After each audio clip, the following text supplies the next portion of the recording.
Hello students, in the video tenth standard maths chapter 5 coordinate geometry exercise 5.2 இருக்கிற 8th sum போடலாம். The line through the points ரெண்டு points கொடுத்திருக்காங்க. is perpendicular to the line through the points again ரெண்டு points கொடுத்திருக்காங்க. Find the value of x. இத வச்சு நீங்க x value கண்டுபிடிங்க அப்படின்னு சொல்லிட்டாங்க. சரிங்களா? So question நல்லா அண்டர்ஸ்டாண்ட் பண்ணிக்கோங்க. ஒரு லைன் வந்து இந்த ரெண்டு பாயிண்ட் வழியா பாஸ் ஆகுது. சரியா? நான் உங்களுக்கு டயக்ராம் போட்டேன்னா இன்னும் உங்களுக்கு ஈஸியா அண்டர்ஸ்டாண்ட் ஆகும். இது A, இது B. சரியா? ஏபின்றது ஒரு லைன், ஏன்றது வந்து சாரி ஏபின்றது ரெண்டு பாயிண்ட்ஸ், ஏன்றது 2,6, பின்றது 4,8. சரியா? சோ இந்த ரெண்டு பாயிண்ட் வழியா ஒரு லைன் வந்து பாஸ் ஆகுது. நெக்ஸ்ட் என்ன கொடுத்திருக்காங்க? is perpendicular to the line through the points 8,12 and x,24. அதுக்கப்புறம் என்ன சொல்றாங்க? இந்த லைனுக்கு பெர்பெண்டிகுலரா இன்னொரு லைன் பாஸ் ஆகலாம். இந்த லைனுக்கு பெர்பெண்டிகுலரா இன்னொரு லைன் பாஸ் ஆகுது. அந்த ரெண்டு லைன் என்ன பாயிண்ட் வச்சு ஜாயின் பண்ணிருக்காங்க? 8,12 x,24. சரியா? சோ சிடின்னு எடுத்துக்கலாமா? இது ஏபின்னு எடுத்தாச்சு. C and D.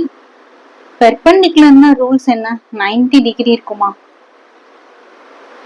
ஒரு லைனும் இன்னொரு லைனும் பெர்பெண்டிகுலர் அப்படின்னா 90 டிகிரி இருக்கணும். சரிங்களா? அப்படி இருந்தாதான் அது என்னது? பெர்பெண்டிகுலர். சோ அதான் நான் இங்க எழுதியிருக்கேன். ஏபின்றது லைன் 1ன்னு சொல்லிட்டேன், அண்ட் சிடின்றது இன்னொரு லைன், லைன் 2. இவ்வளவுதான் அவங்க क्वेश्चनல கொடுத்திருக்கிறது. சரிங்களா? இதுல இருந்து நம்ம எக்ஸ் வேல்யூ கண்டுபிடிக்கணும். ஏன்னா இங்க நம்பர் இல்லாம எக்ஸ் இருக்கா? சோ இந்த எக்ஸ் தான் நம்ம என்ன பண்ணணும்? கண்டுபிடிக்கணும். ஒரே ஒரு க்ளூ மட்டும் கொடுத்திருக்காங்க. என்ன கொடுத்திருக்காங்க? பெர்பெண்டிகுலர்னு கொடுத்திருக்காங்க. சரிங்களா?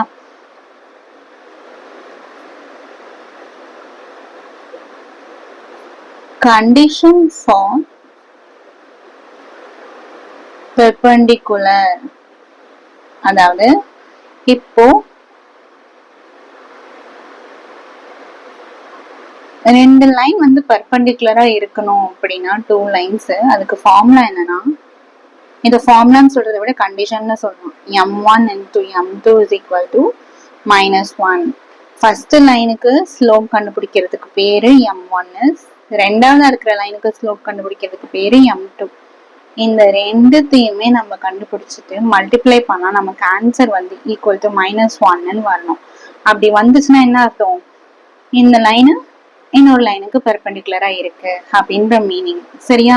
நமக்கு பாயிண்ட்ஸ் மட்டும் தான் கொடுத்துருக்காங்க. ஸோ நம்ம என்ன பண்ணணும்? m1 ஃபர்ஸ்ட் கொடுத்துருக்கிற லைனுக்கு, ஏபின்ற லைனுக்கு ஸ்லோப் கண்டுபிடிக்கணும். அடுத்தது சிடின்ற லைனுக்கு என்ன பண்ணணும்? ஸ்லோப் கண்டுபிடிக்கணும். சரிங்களா? First m1 m2 கண்டுபிடிச்சிடலாமா?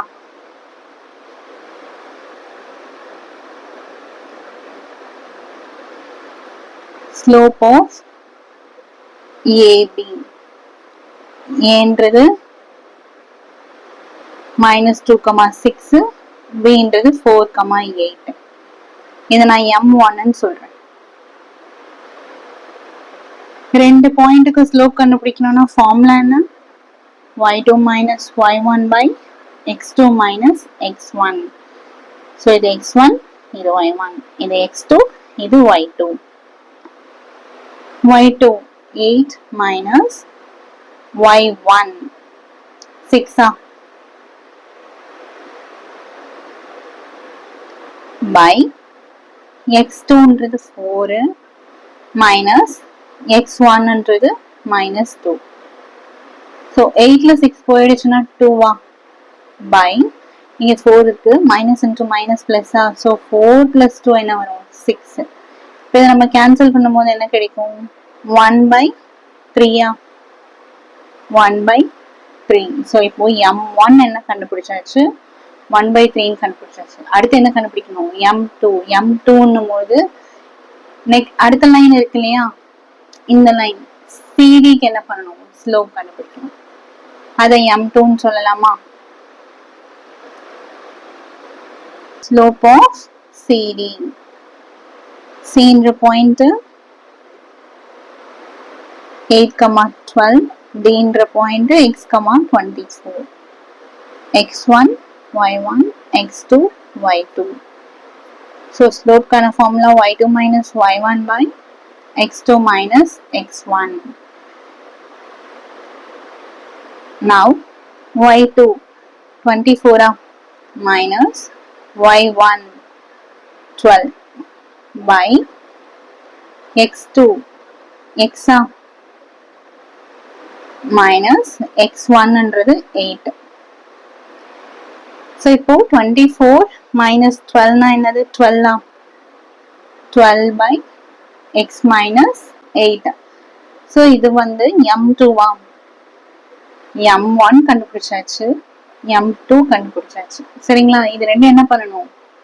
மல்டிப்ளை பண்ணணும். சரிங்களா? ஏன்னா இங்க என்ன rule, m1 into m2 equal to -1. So m1 எழுதிட்டு into m2 எழுதிட்டு equal to -1 ன்னு போடணும். சரியா? ஈக்குவலுக்கு அந்த சைடு எதனா ஒரு வேல்யூ, ஒரு நம்பர் இருந்தாதான் நம்ம என்ன பண்ண முடியும், ஈக்குவேட் பண்ணி நமக்கு கொடுத்திருக்கிற எக்ஸை நம்ம கண்டுபிடிக்க முடியும். So m1 into m2 சரியா equal to -1. இதுதானே condition for the two lines to be perpendicular. இனி மல்டிப்ளை தானே இருக்கு. ஸோ என்ன பண்ணிடலாம், மல்டிப்ளை பண்ணிடலாமா? 1 into 12 12 by 3 into x minus 8 equal to -1. So 12 equal to, இது என்ன பண்ணலாம், இந்த சைடு எடுத்துட்டு போயிடலாமா? ஸோ இங்க டிவிஷன்ல இருக்கா 3 into x minus 8, இந்த சைடு போகும்போது என்ன ஆகும், மல்டிப்ளை ஆயிடுமா? -1ஓட 3 மல்டிப்ளை பண்ணோம்னா -3 into x minus 8. Now 12 is equal to -3 உள்ள மல்டிப்ளை பண்ணலாமா? -3 into x minus 3x minus into minus plus. So 8 3s 24. இப்போ எனக்கு x வேல்யூ தான் வேணும். சரியா? அதை ஒரு சைடு வச்சுக்கலாம். இந்த மைனஸ்ல இருக்கு இல்லையா? ஸோ என்ன பண்ணிடுறேன், இந்த சைடு எடுத்துட்டு வந்துடுறேன். அப்போ பிளஸ் 3x ஆயிடுமா? ஈக்குவல் டு இந்த 24 அப்படி இருக்கும். இங்க இருக்கிற பிளஸ் 12 ஈக்குவலுக்கு இந்த சைடு வரும்போது -12 ஆயிடுமா? So 3x is equal to 24 minus 12, 12 x is equal to 12 by 3 x is equal to 3 4s 12. So x ஓட value 4.